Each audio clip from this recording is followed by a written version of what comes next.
صلى الله عليك يا سيدي ويا مولاي يا ابن رسول الله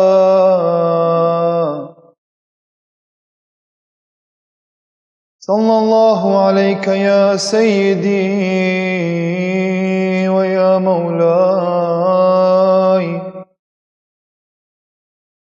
يا أبا عبد الله يا مظلوم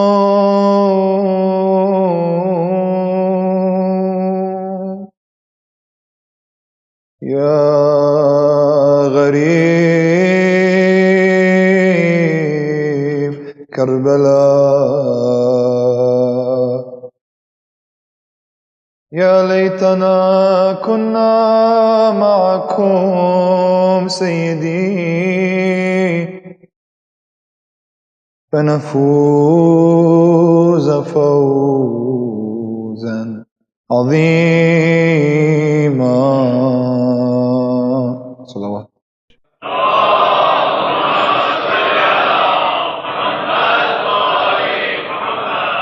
أعوذ بالله من الشيطان الرجيم. بسم الله الرحمن الرحيم. الحمد لله رب العالمين وصلى الله على سيدنا محمد وآله الطيبين الطاهرين.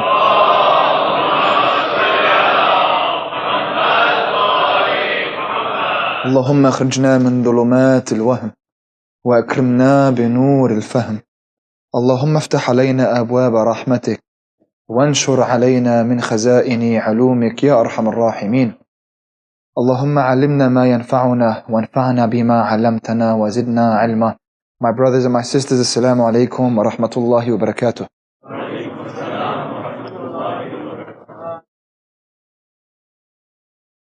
When Nabi Ibrahim alayhi salam couldn't have a child, Allah subhanahu wa ta'ala sent him a miracle child, and his name was Ismail.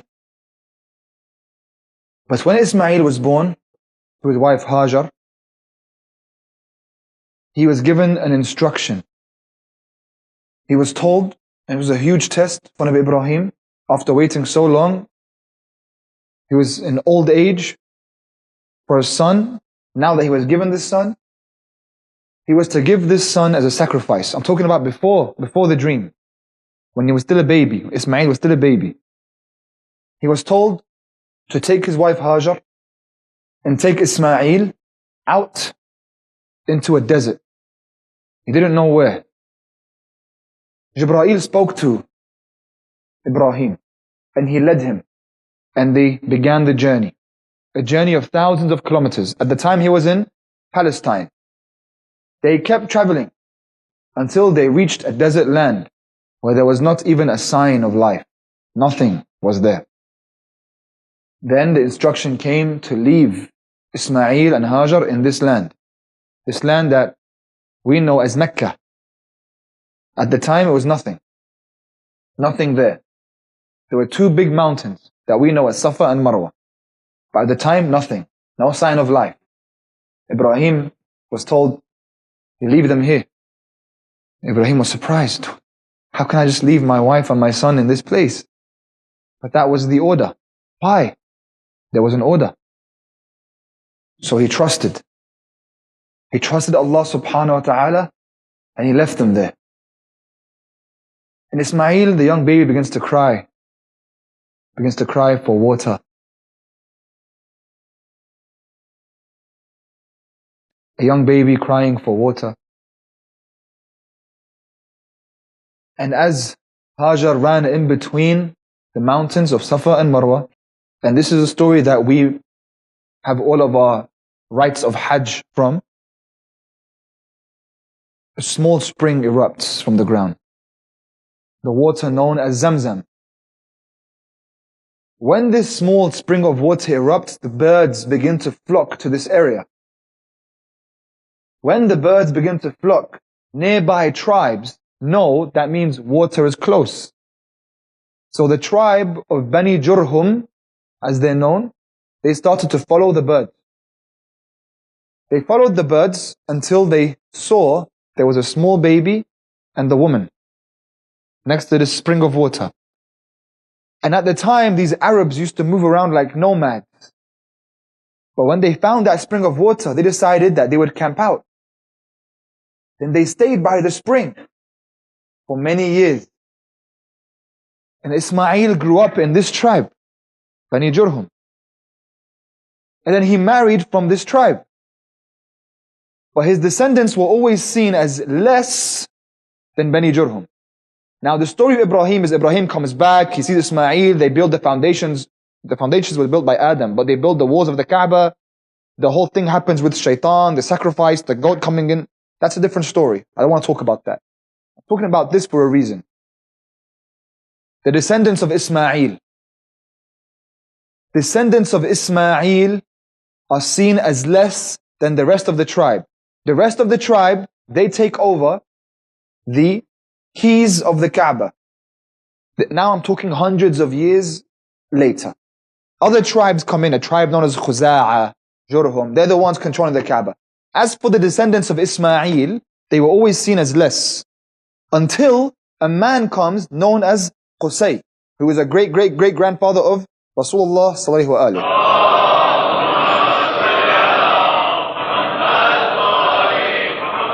Qusay is a descendant of Ismail.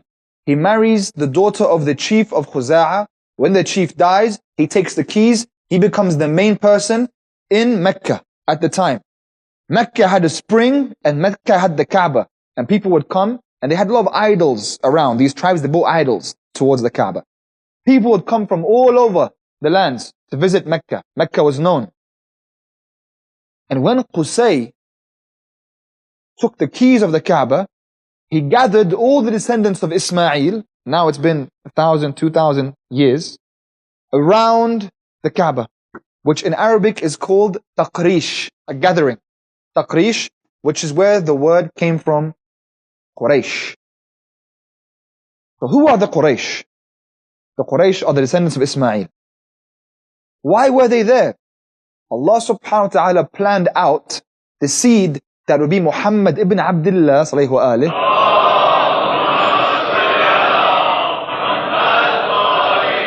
Thousands of years before he was born, Nabi Ibrahim goes to this land and puts there the grandfather of Rasulullah, Ismail, on purpose, because this would be the land, the perfect land, by which the final prophet, thousands of years in the future, will be able to reign supreme with the religion we know as Islam. Because the way that the tribal mentality of the people that were living there and the geography of that place meant that people were always divided. There were about 400 tribes, each tribe moving around. Each tribe has its own rules. So you have about 400 different governments. And the tribes, that was your identity at the time. That's who you are. That's everything. And the tribe that was most focused on and that all the Arabs saw as loyalty was Quraysh. Because after Quraysh took the keys of the Kaaba and they lived by the Kaaba, all the people coming towards Mecca then saw the Quraysh was special. Slowly, Quraysh built a reputation that they were Ahlullah. People would want to touch them to take barakah from them. They were the ones that had the water and they owned the Kaaba. And they had a caravan that would go up to Syria and down to Yemen. لِإِلَافِ Quraysh. They were able to bring all the trade through that Arabian line. Then comes Rasulullah and he says, no more idols.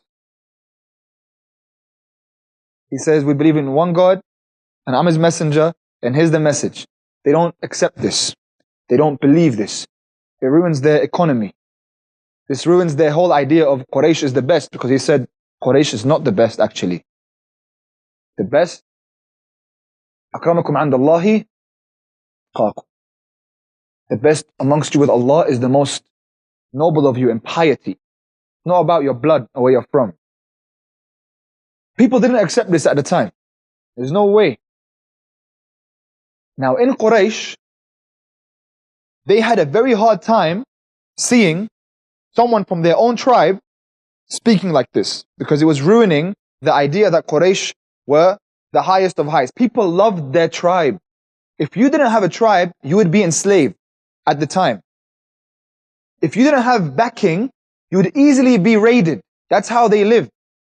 You know, if you watch Vikings, it was just a land of complete, just everyone had that type of ethos. They all go in to raid each other. So the bigger, stronger ones, they're the ones that prosper. Quraysh was the biggest and they remained in the same place. They don't move around. Everyone respected them.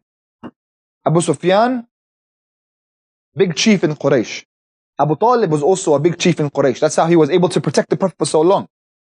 People think, how did this happen to Imam Ali alayhi salam after the Prophet passes away? How? This conspiracy that these people actually, they betrayed the Prophet. Yes, they betrayed the Prophet because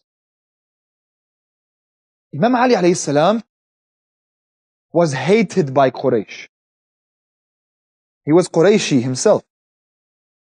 He's a grandson of Abdul Muttalib, a grandson of Ismail, the old grandsons of Ismail. But he did not care about the tribe. In fact, he killed many of them. Because in Badr, the ones who fought Rasulullah were Quraysh.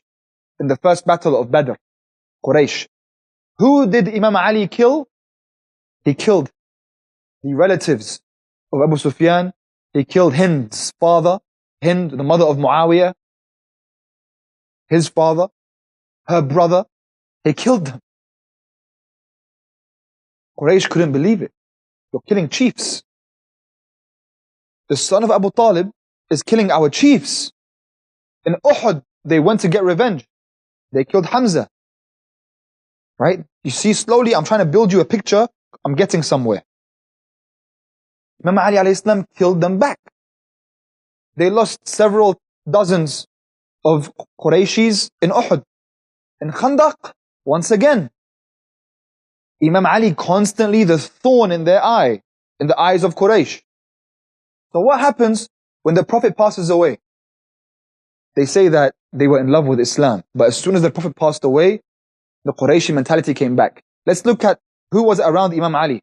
Abu Dhar, no tribe. Ammar. Salman was a slave. Salman was a slave. Ammar, no tribe. Miqdad, slave. According to the Quraysh, these are very weak men. They're very strong in Iman, but they have no backup. Because Imam Ali didn't speak for tribes. However, when the second Khalifa says, a Qurayshi is always preferred over an Arab, and an Arab is always preferred over an Ajam, over a non-Arab. Why? Quraysh had a special place in the hearts of those people.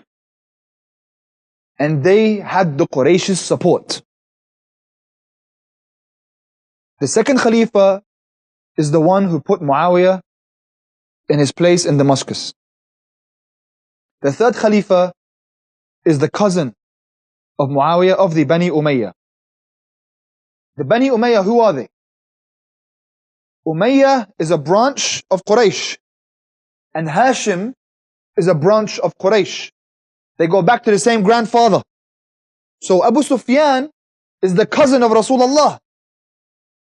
Muawiyah is the cousin of Ali ibn Abi Talib. Yazid is the cousin of Abu Abdullah alayhi salam. Bani Umayyah were obsessed with the fact that a message came down in the family of Hashim. Why? We are also from Abd Munaf. Abd Munaf is their great-grandfather, where the branch split. Why did that branch get the Khilafah? Which is why, when the first and second Khalifa took the Khilafah from Ali ibn Abi Talib, Abu Sufyan comes to the house of Imam Ali, and he says, how can they do this? They took our right. Say the word and I'll bring you 1,000 soldiers right now. And Ali says, إِنَّمَا أَنْتَ مُنَافِقٌ. You are a hypocrite because I know what you're doing. Because it's not ours. It's not a family thing. Allah chooses. I didn't choose. Allah chooses. Because right now, if I work with you, Ya Abu Sufyan, you're going to say, one day you are Imam, one day I'm Imam. One day your son, one day my son. That's not how it works. This is not Qurayshi. This is Allah's decision. Allah decides. Okay. As soon as the first and second Khalifa find out, they go, they take all the money they had in Bayt al-Muslimin and they give it to Abu Sufyan. Bravo.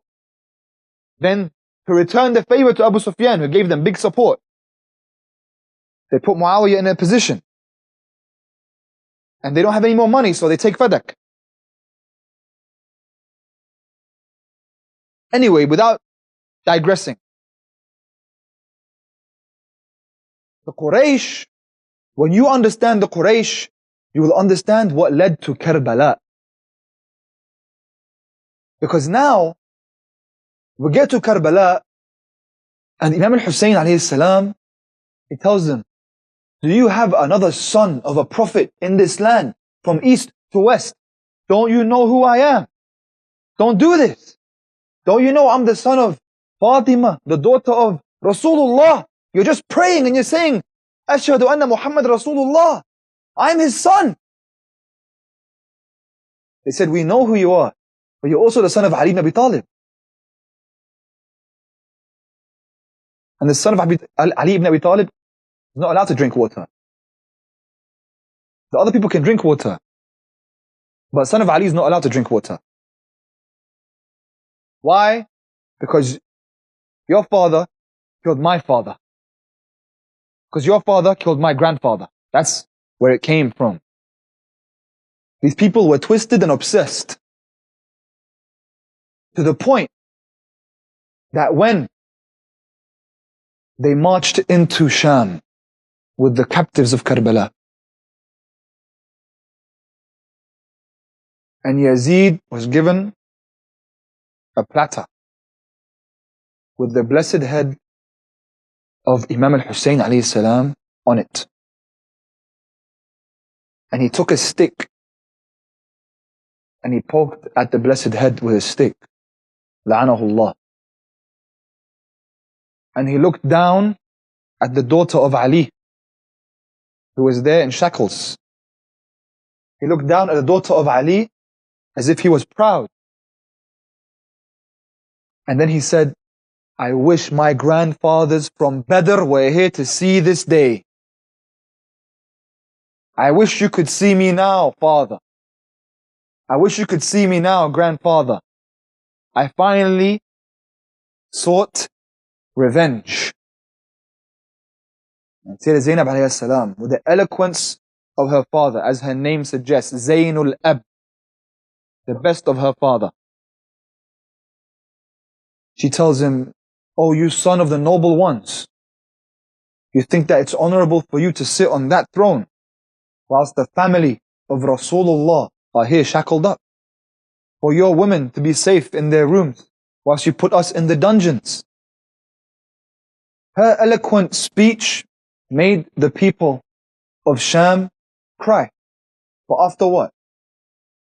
When they realized their mistake and it was too late, and the most blessed blood to have ever been created was already spilt,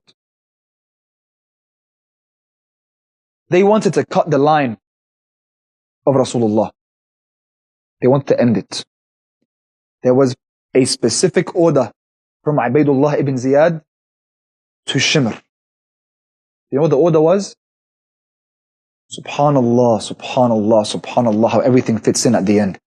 They used to do la'n of Imam Ali on the minbar for 80 years. They tried to cut out his name from history. They cut out the tongue of Maytham al-Tammar because he kept praising Ali.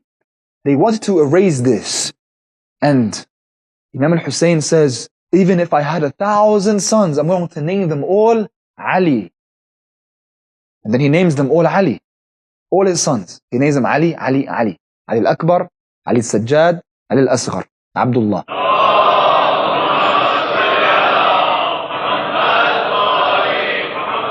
But subhanallah, how it fits in. Because they tried to erase the name Ali, and the Imam on purpose named every son Ali, then they looked for, on the battlefield, who they look for? Ali. Because they believed he's going to be the next Imam.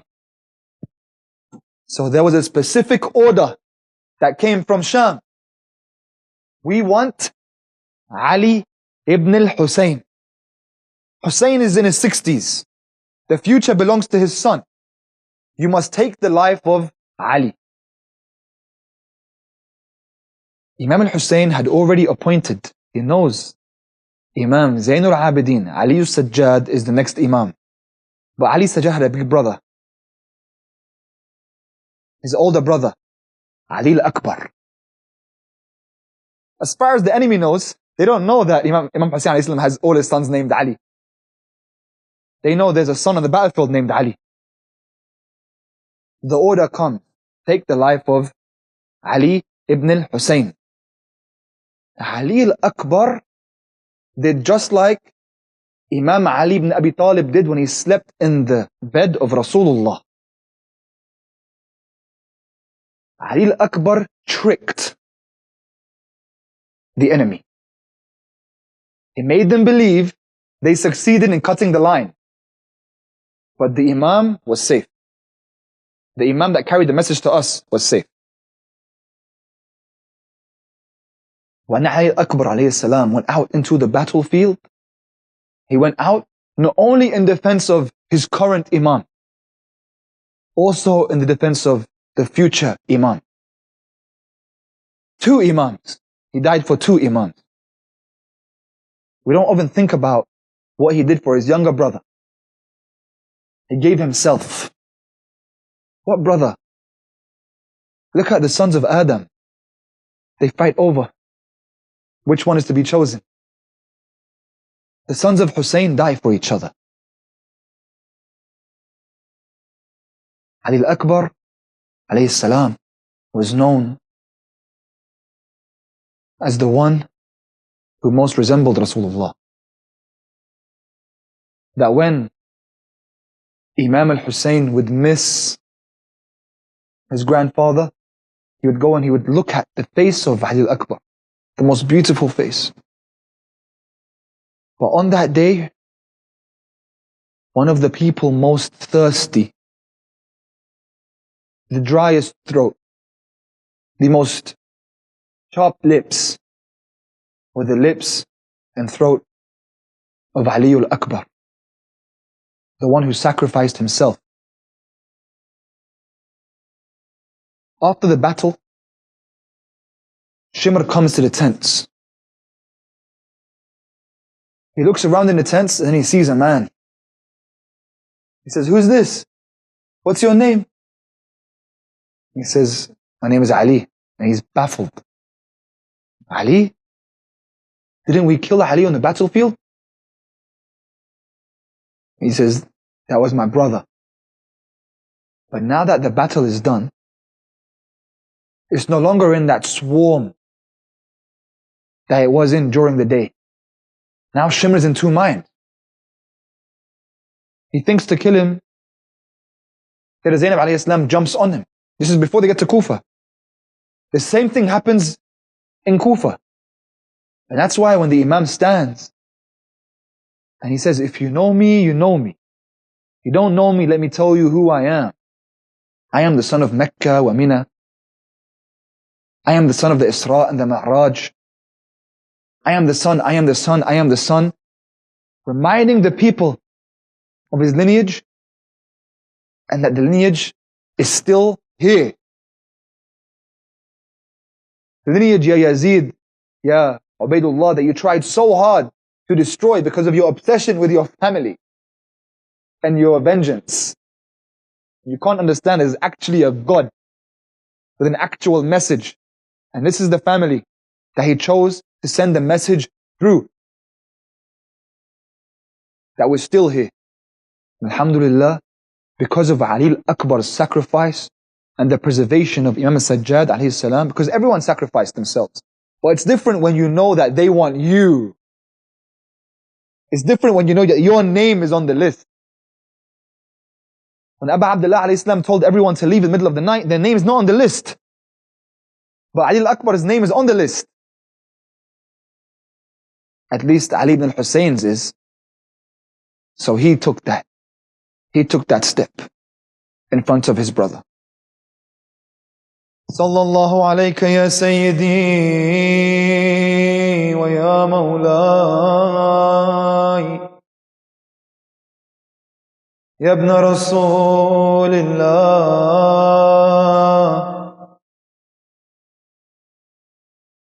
صلى الله عليك يا سيدي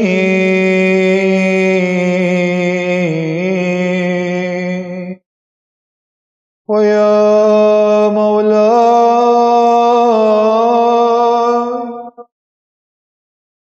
يا أبا عبد الله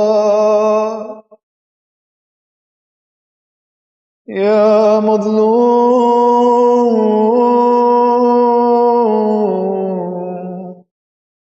يا غريب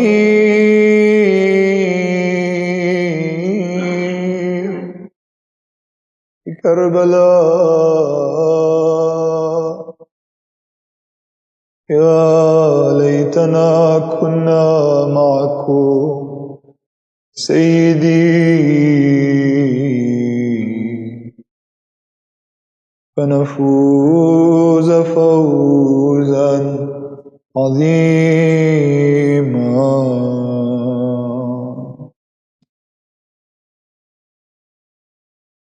Peace be upon the dry lips of Husain.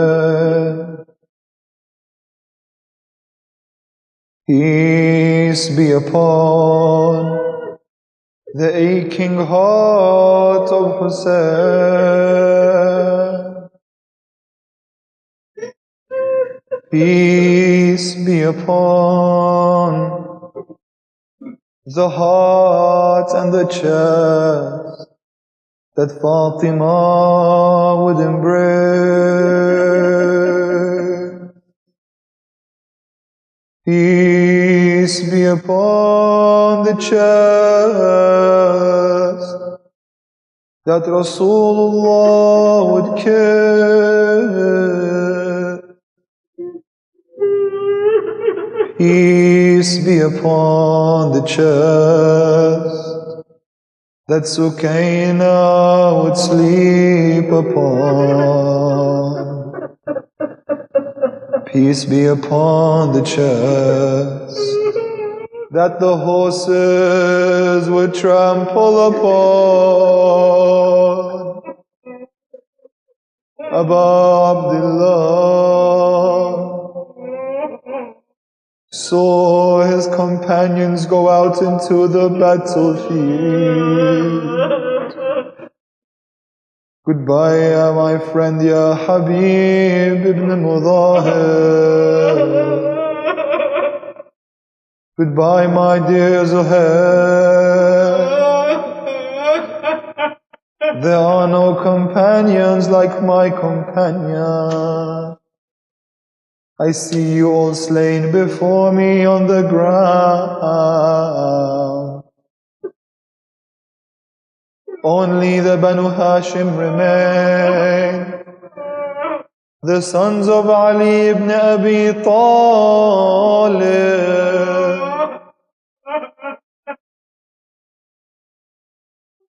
Imam al-Husayn looked towards his family. Imagine what it's like to be the first from the family of Rasulullah to nominate yourself into the battlefield. Abbas sees Ali al-Akbar step forward. He says, Master Hussein, may I go before my nephew? He has your blood. He has the blood of Zahra.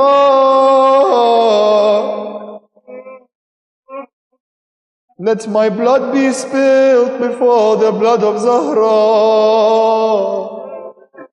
No, Ya Abbas, stand aside.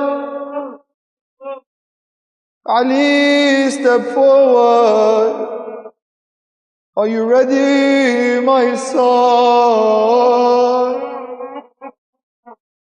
He says, Father, I am more than ready to defend you.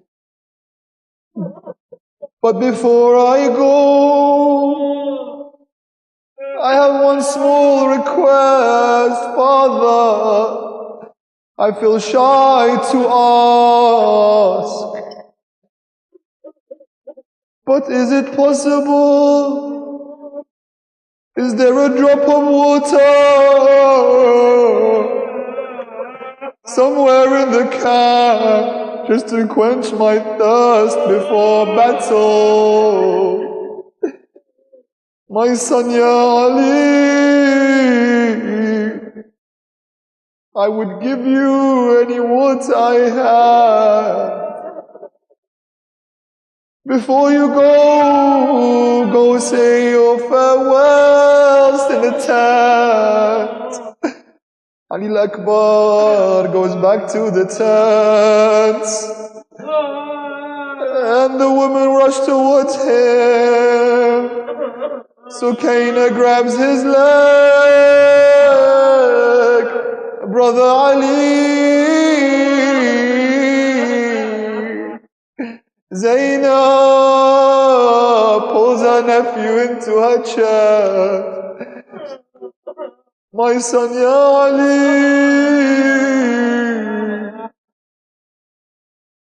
Every time Ali tried to pull away, they brought him back. They kissed him all over his head, Goodbye, O son of Husain.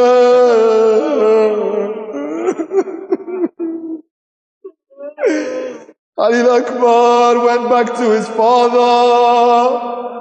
Father, I'm ready. Abu Abdullah looked into his eyes one final time. He put his hands onto his shoulders and brought him close to his chest. My son Ali, go be like your grandfather Ali. Ali Akbar mounted his horse, stepped out into the battlefield, and began to fight the enemies of Allah. No one could stand in his way. He struck down anyone before him like his grandfather. The sword became heavy in his hands, and his throat pained him. So he circled back to the tent. He said, Father, my throat is killing me. Imam al-Hussein goes over to Ali. He takes off his ring. He says, open your mouth. Maybe the coolness of my ring will calm your tongue.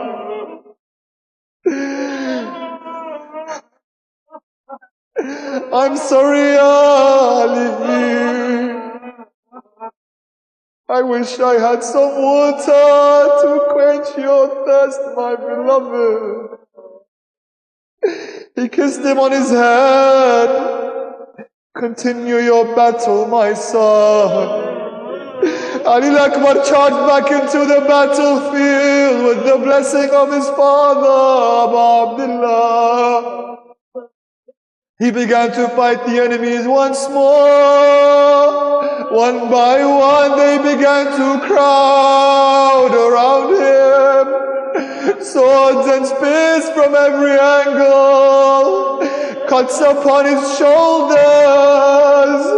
Cuts upon his back. And a sword strikes into the shoulder of Ali. And a spear is sent through his stomach. And blood spills out onto the eyes of his horse. And the horse panics and runs into the enemy camp. And Ali is helplessly on the horse, and they begin to strike down with swords and spears all across Ali Akbar's body.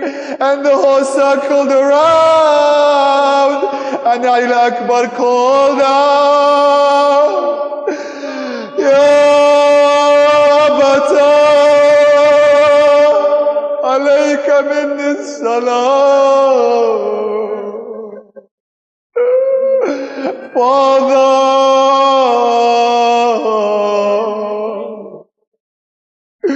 the enemies left Ali's body mutilated in a puddle of blood.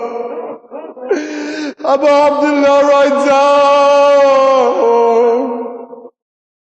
He unmounts his horse. He steps forward and looks down. He sees the spear in the stomach of Ali. He thinks of his father, Haydar. Ya Haydar, you lifted the door of Khaybar, but you did not lift the spear from the stomach of your son. He sat down by the body of Ali. Ali was taking his last breath. Waladi ya Ali, kallimni. My dear son, my son ya Ali, speak to me. Ali's face turns. Imam al-Husain wipes the blood from his blessed beard. And Ali looks up at his father with his last breaths. And a tear strolls down his eyes. But Ali begins to smile. He says, Father, I can see Rasulullah. Father, don't worry about me. Rasulullah is here, Father. Father, he's giving me a cup of water. He says, I will never go thirsty again, Father. But I leave you now, Father, because my grandmother is also here. Fatima, Father, she keeps calling your name. She keeps calling your name.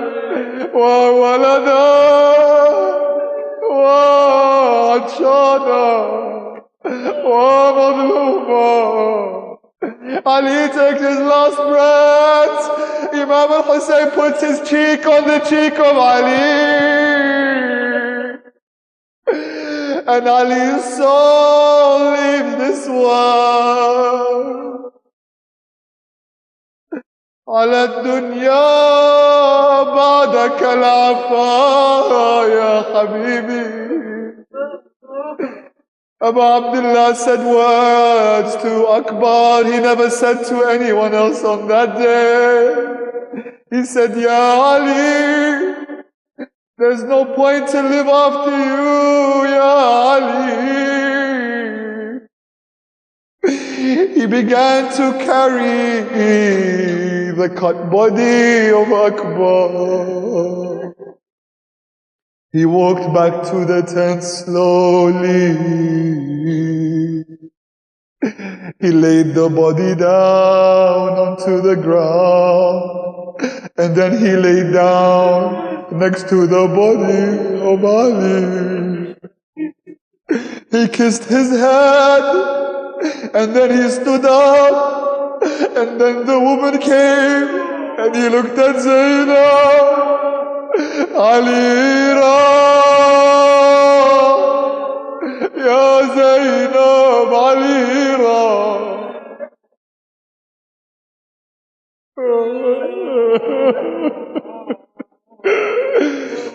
Alira, Alira. Inna lillah wa inna ilayhi raji'un. ولعنة الله على الظالمين إلى يوم القيامة.